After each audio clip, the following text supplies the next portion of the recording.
जज स्वामी हुए हैं, नारायण स्वामी उन्हें कहते हैं। तो एक आदमी को उन्होंने फांसी की सजा दी, वकीलों के द्वारा जो साक्ष्य दिए गए, सबूत दिए गए, उनके अनुसार फांसी की सजा दी। वो रोते हुए जिसको फांसी की सजा दी कहा कि आपने तो सजा दे दिया, लेकिन फिर भी मैं आपसे कहता हूं मैं निर्दोष हूं, मैं अपराधी नहीं हूं। सजा तो आपने दे दी, लेकिन मैं फिर भी कहता हूं मैं निर्दोष हूं। और रो के बोला, उनका हृदय हिल गया। उन्होंने कहा अगर कोई परमात्मा है और सबके हृदय में है और ये रो के बोल रहा मैंने फांसी की सजा दे दी, तो मुझे संकेत मिलना चाहिए। अंदर से संकेत मिला, निर्दोष है। अंदर से एकदम शीतलता हुई, आया निर्दोष है।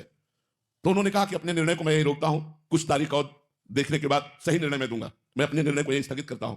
नीचे की अदालतों से अपने आप वकीलों द्वारा, जो उसके वकील थे, वो साक्ष्य आ गए कि वो निर्दोष है और उसको मुक्त कर दिया। बस उन्होंने संन्यास ले लिया। उनको ऐसा वैराग्य हुआ कि वो हरिद्वार गए और वहां गुरु की खोज की। तो जिससे कहते हैं मैं जज हूं, सारी संपत्ति आपको दूंगा, मुझे दीक्षा दे दो, फौरन तैयार हो जाता। जो तैयार हो जाते तो कहते गंगा स्नान करके आता हूं, दोबारा उनके पास नहीं जाते कि जो मेरे जज पद का सम्मान करता है, जो मेरी जज की प्राप्त की संपत्ति का लोभ रखता है, मेरा गुरु हो ही नहीं सकता। अंततो गत्वा उन्होंने क्या करने की सोची। तो एक पहाड़ के शिखर पर खड़े होकर जे गिरना चाहते तो पीछे आवाज आई, ये तुझे गुरु चाहिए, पीछे मुड़कर देख।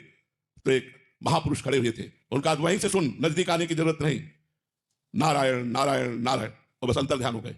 बस उन्होंने नारायण, उनका नाम ही नारायण स्वामी पड़ गया।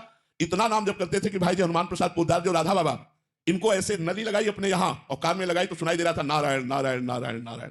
हर नस नाड़ी से नारायण नारायण। ये कोई आश्चर्य की बात नहीं है। तो जो हम पद में है, तो सबसे पहली बात हमें अपनी आत्मा की बात देखनी चाहिए। साक्ष्य गलत भी हो सकते हैं, आपको वकील साक्ष्य गलत भी दे सकते हैं। अगर कहीं ऐसा संशय है तो हमें आत्मा की बात माननी चाहिए और उस मुकदमा को आगे बढ़ाना चाहिए, तारीखें बढ़ा देनी चाहिए, जिससे साक्ष्य सही मिल जाए और हम उसे बचा पाए।